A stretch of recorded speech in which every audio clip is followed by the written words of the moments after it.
너희 안에 이 마음을 품으라. 곧 그리스도 예수의 마음이니. 그는 근본 하나님의 본체시나 하나님과 동등됨을 취할 것으로 여기지 아니하시고 오히려 자기를 비워 종의 형체를 가지사 사람들과 같이 되셨고 사람의 모양으로 나타나사 자기를 낮추시고 죽기까지 복종하셨으니 곧 십자가에 죽으심이라. 아멘. 1년 동안 고생하셨습니다. 우리 서로 옆에 계신 분들에게 1년 사느라고 고생하셨습니다. 같이 인사해 보실까요? 네, 고생 많이 하셨습니다. 자, 오늘 말씀을 시작하면서요, 제가 제 자랑 하나 하려고 합니다. 왜 웃으세요? 제 자랑 하나 하고 말씀 시작하겠습니다. 얼마 전에 그 IVP라는 출판사 혹시 아십니까? 기독교 관련 서적을 많이 출판하는 출판사인데요. 이 출판사에서 리차드 포스터라는 세계적인 영성가가 저술한 겸손을 배우다라는 신간을 출간했습니다. 이미지 좀 한번 띄워줘 보세요. 예, 이런 책입니다. 제가 글짓기를 뭐 좋아한다거나 뭐 잘하는 편은 아닙니다. 그런데 먼지물을 이끄심이 있었습니다. 이 책을 출간하면서 SNS를 통해서 출간 이벤트를 했습니다. 이행시 짓기, 겸손으로 이행시 짓기, 이런 이제 이벤트를 했는데, 제가 이런 거 잘 안 하거든요. 잘 뽑히지도 않아요. 그래서 기대를 안 하기도 하는데, 무슨 마음인지 응모를 했습니다. 자, 결과는 어떻게 됐을까요? 제가 자랑한다 그랬잖아요. 제가 이게 2명밖에 안 뽑았거든요. 그런데 제가 여기에 당선이 됐습니다. 예, 감사합니다. 제가 이게 마지막 날 박수를 받네요. 도대체 어떻게 잘 지었길래 당선이 됐을까? 이제 띄워주세요. 네, 이렇게 SNS에 IBP에서 게시를 한 겁니다. 저게. 자, 여러분이 저에게 운을 띄워주시기 바랍니다. 겸손으로. 자, 띄워주세요. 겸허히 주님 앞에 나아갑니다. 손 들고 주님의 이름을 높입니다. 제가 정의한 겸손이었습니다. 겸허히 주님 앞에 나아가 하나님의 하나님 되심을 인정하는 것. 제가 생각한 겸손은 바로 그런 것이었습니다. 저는 높은 경쟁률을 뚫고 당당히 그 2명에 당선돼서 이렇게 자랑하는 교만을 누리고 있습니다. 교만. 저는 상품으로 이 겸손을 배우다라는 책을 선물 받았는데요. 이 책이 오자마자 제가 냅다 읽었습니다. 자, 그렇게 두꺼운 책이 아니었어요. 그래서 냅다 읽을 수 있었습니다. 이 책의 저자인 리차드 포스터는요, 오늘날 많은 사람들이 무엇보다도 자기 만족을 중요시하면서 자아도취와 이기심에 빠져 이 겸손이라는 중요한 가치를 잃어가고 있다라고 기록합니다. 또 저자는 자신이 이 기독교의 덕목을 기르려고 노력한 1년여간의 영적인 여정을 이 책에 기록하고 있는데요. 1년의 여정을 마치면서 독자들에게 이 과정을 통해서 지속적으로 겸손의 은혜에서 자라가라고 권면하고 있습니다. 그리고 도전하고 있습니다. 자, 여러분도 그 은혜를 한번 누려보시지 않겠습니까? 자, 그렇다면 먼저 우리가 이 겸손이 뭔지를 알아야 되겠죠. 겸손이 뭔지를 알아야 우리가 겸손해지지 않겠습니까? 여러분들, 겸손의 정의는 이렇습니다. 이 겸손의 정의는요, 영어 단어로 humility, 제 발음이 별로 안 좋아요. humility라는 단어인데, 이 뜻은 뭐냐면 접지되다, 땅에 있다라는 뜻이에요. 그래서 이거는 라틴어에서 유래되었는데, 영어의 humus라는 단어, 땅, 흙이라는 뜻입니다. 그래서 겸손은 우리를 도로 흙에다 데려놓는다라는 의미를 가지고 있어요. 아셨나요? 오늘 이 연말에 제가 하나 가르쳐 드렸습니다. 겸손은 우리를 도로 흙으로 가져다 준다. 우리는 흙에서 왔죠. 그래서 도로 흙으로 가져다 놓는다는 의미가 있다는 것입니다. 겸손은 자신을 실제보다 높게 생각하지도 않고 또 실제보다 낮게 생각하지도 않는 것입니다. 교만이나 자만심도 없고 또 자신을 비하하거나 또 스스로 못났다고 느끼지도 않습니다. 실제의 자신을 정확하게 평가하고 있는 것, 이것이 바로 겸손이라고 이야기하는 것입니다. 자신의 강점과 능력을 그대로 보는 것입니다. 그렇기 때문에 약점과 결함도 그대로 보는 것이죠. 겸손의 사전적 의미는 이렇습니다. 스스로를 낮추고 남을 존중하는 태도. 이게 국어사전에 나와 있는 겸손의 의미거든요. 그렇다면 성경에서는 겸손을 어떻게 이야기할까요? 성경에서 말하는 겸손은 단순히 예의가 바르다거나 자신을 낮추는 태도를 넘어섭니다. 그래서 하나님 앞에서 마음과 삶의 중심이 어떻게 자리 잡고 있는가에 대해서 말해주는 것입니다. 여러분 어떻습니까? 여러분 겸손하십니까? 겸손하기 어떠세요? 쉬우세요? 어려우세요? 어렵죠. 여러분이 아는 사람 중에 혹시 겸손한 사람을 떠올린다면 누구를 떠올릴 수 있을까요? 지금 머릿속에 이렇게 떠오르는 사람이 있나요? 저는 예수님이 떠오릅니다. 저는 사실 이 완벽히 겸손한 존재를 예수님 외에 찾는 게 저는 불가능했습니다.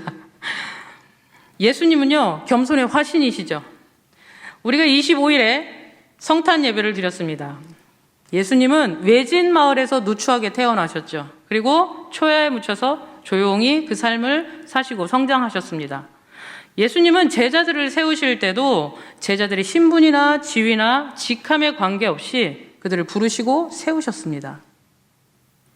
여러분 혹시 사이먼 앤 가펑클이라는 가수 아시나요? 예, 끄덕거리시면 나이가 나오죠. 사이먼 앤 가펑클 요새 젊은 친구들은 모르거든요. 사이먼 앤 가펑클의 노래 중에 블레스라는 노래가 있어요.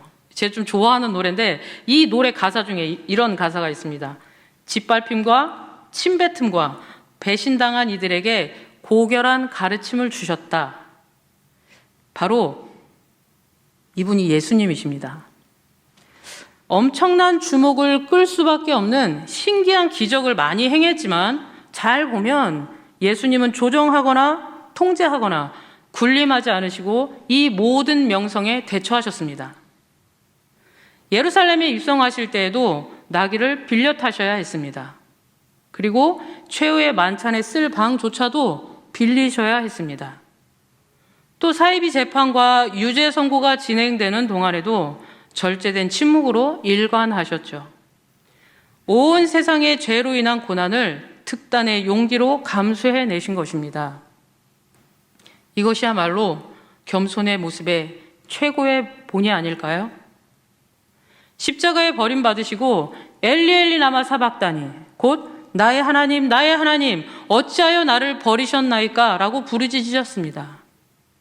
예수님은 그의 마지막 순간에도 다 이루었다라고 겸손한 승리를 외치셨습니다. 예수님은 자신의 삶의 모든 순간을 통해서 겸손의 본을 보이신 분이십니다.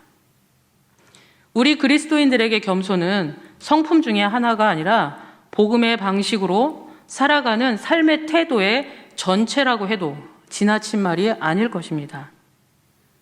우리가 오늘 말씀을 통해서 그 겸손의 자리로 나아가는 방법을 함께 알아보려고 합니다. 오늘 우리는 빌립보서를 읽었습니다.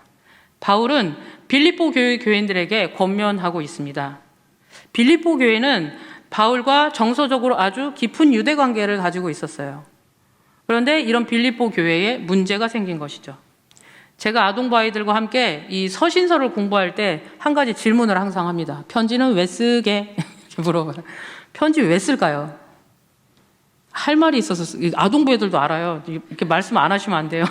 할 말이 있어서요 라고 애들이 이야기해요. 할 말이 있어서요. 지금과 같은 시대가 아니기 때문에 할 말이 있으면 편지를 써야 했습니다. 바울은요, 본인이 전도여행 동안에 돌아다니던 그 모든 교회들에게 어떤 문제가 생길 때마다 편지를 썼어요. 그게 신약의 반입니다. 자, 그 중에 오늘 빌립보서인데요. 빌립보 교회는 다른 교회에 있었던 큰 이단들의 문제보다는 성도 안에, 성도들 간에 마음의 균열과 다툼의 가능성이 있는 것을 보았습니다. 특히 자기 주장, 자존심, 비교의식이 이 공동체를 흔들고 있을 가능성에 대해서 바울은 봤던 것입니다. 오늘 우리가 읽은 빌립보서 2장을 가만히 읽어보시면요. 2절에 이렇게 기록합니다. 마음을 같이하여 같은 사랑으로 뜻을 합하여 한 마음을 품으라 라고 기록합니다. 같이 합하여 한 마음이라는 단어를 반복적으로 사용했다는 것은 이미 마음이 갈라져 있다는 것이죠. 그리고 3절에 다툼과 허용이 있었다라고 말합니다. 그리고 4절에는 자기 일에만 몰두해서 자기 관점에만 머물러 있는 모습들을 볼 수 있습니다. 겉으로 보기에는 아무 문제 없이 교회가 잘 운영되어지고 있는 것 같지만 속으로 분열이 생긴 상태였던 것입니다. 이에 대해서 바울은 예수 그리스도의 자기 비움을 통해서 교회 공동체의 일치와 연합을 말하고 있는 것입니다. 자기 비움은 바로 겸손으로 드러나는 것입니다. 자, 그 겸손을 이루기 위해서 우리는 어떤 연습이 필요할까요? 오늘 설교 제목 혹시 아십니까? 자, 큰 소리로 한번 외쳐볼까요? 겸손을 연습하자입니다. 자, 우리는 그렇다면 이 겸손을 연습하기 위해서 무엇을 해야 될까요? 첫 번째는요, 마음을 바꾸는 연습이 필요합니다. 우리 2장 5절 다 같이 한번 읽어보겠습니다. 2장 5절 시작. 너희 안에 이 마음을 품으라. 곧 그리스도 예수의 마음이니. 아멘. 겸손은요, 행동 이전에 마음의 방향을 바꾸어야 가능해집니다. 나의 마음에서 예수 그리스도의 마음으로 바뀌어야 하는 것입니다. 겸손은 성격이 아니라 선택하는 것이고 훈련되는 것입니다. 나의 마음의 기준이 아니라 예수 그리스도의 마음을 기준으로 삼아서 나의 삶 가운데 적용해야 하는 것입니다. 여러분, 오늘 여러분이 선택한 마음은 어떤 마음이십니까? 내 마음이십니까? 아니면 예수님의 마음이십니까? 내 마음이 아닌 예수님의 마음을 선택한다면, 즉 그 겸손하심을 선택한다면 우리는 낮아지는 것이 아니라 9절에 보면 이렇게 기록하죠. 하나님이 그 선택을 지극히 높여서 모든 이름 위에 뛰어난 이름을 주신다라고 기록합니다. 우리가 선택한 예수님의 마음, 이 마음은 이 낮아짐의 결과는 하나님의 높이심이라는 것입니다. 우리가 예수님의 마음을 선택한다면 내가 나를 증명해내지 않아도 하나님이 나를 높여 드러내실 것이라는 것입니다. 여러분, 옆에 있는 분들께 사랑의 마음을 담뿍 담아서 한번 축복해 보실까요? 예수님의 마음을 품고 삽시다. 예수님의 마음을 품고 사십시오. 지금 여러분들 졸리실까 봐 제가 자꾸 뭐 시키는 거예요. 그리고 두 번째 연습할 것은 권리를 내려놓는 것입니다. 2장 6절에서 7절 다 같이 한번 읽어보겠습니다. 시작.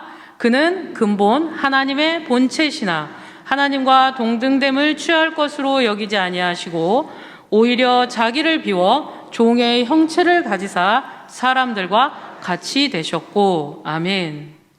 예수님의 겸손은요, 무능해서가 아닙니다. 자기 권리 포기에서 시작된 것입니다. 예수님은 하나님의 본체입니다. 하지만 하나님과 동등됨을 취하기보다 자기를 비워서 종의 형체로 사람이기를 자처하셨다는 것입니다. 가질 수 있었으나 스스로 그 영광의 자리를 붙들지 않으신 것입니다. 겸손은 손해보는 것이 아니라 자발적 내려놓음에서 시작되는 것입니다. 내가 누릴 수 있는 거, 내가 주장할 수 있는 거, 누리지 않고 주장하지 않을 용기, 바로 그것입니다. 사랑하는 성도 여러분, 우리가 교회 여러 곳에서 헌신합니다. 오늘도 많은 분들이 이 예배를 위해서 헌신하셨습니다. 예배를 돕고 또 지역을 섬기고, 그래서 예수 그리스도의 사랑으로 우리들은 이 모든 사역들을 해냅니다. 이 가슴 벅찬 사랑의 일들이 때로는 여러분들에게 버거움으로 다가오시진 않나요? 같이 헌신하고 있는 공동체의 일원에게, 또 내가 헌신하고 몸담고 있는 이 공동체에게 이 섬김의 일로 인해서 마음이 어려워지거나 힘드셨던 적 없으세요?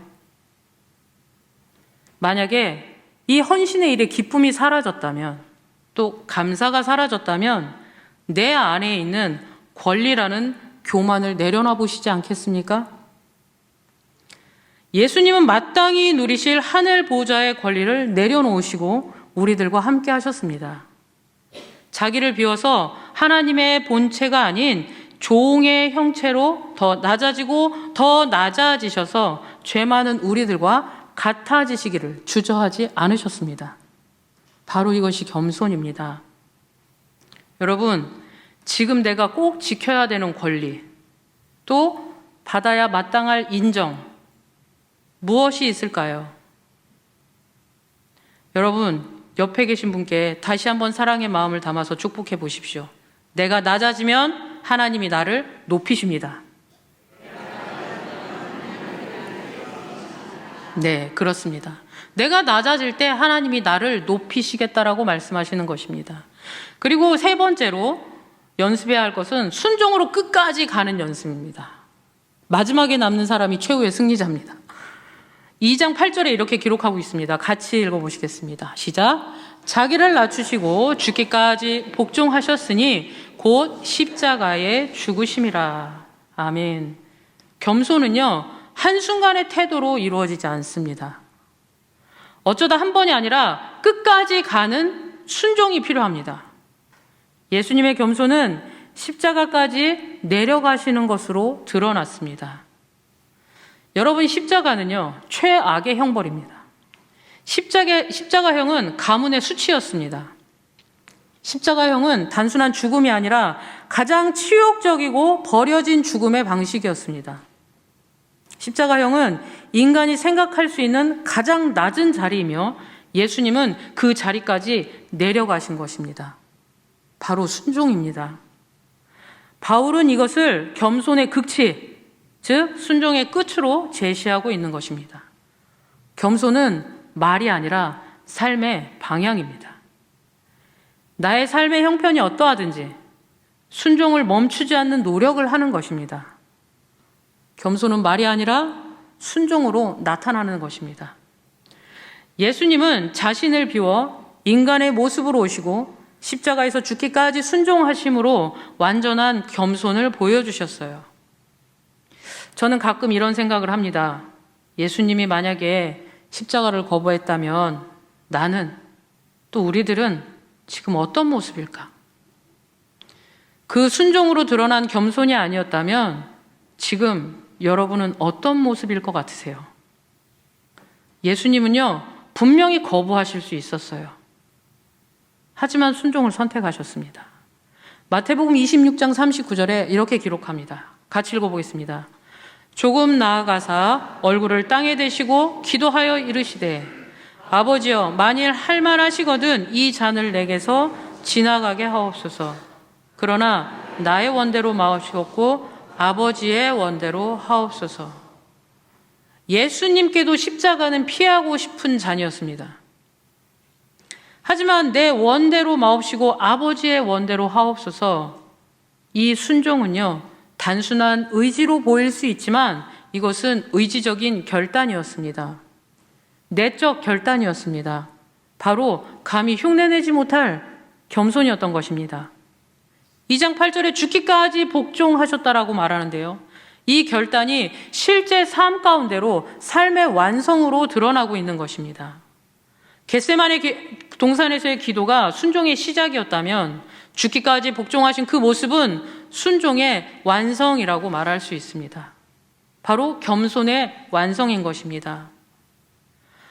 바울이 그 빌립보 교회의 교인들에게 권면하고 있을 이 당시는요, 그리스나 헬레니즘 세계에서는 이 겸손이라는 말, 타페이노스라고 하는데요. 이 겸손이라는 말은 그렇게 가치 있거나 중요한 인격의 덕목이 아니었습니다.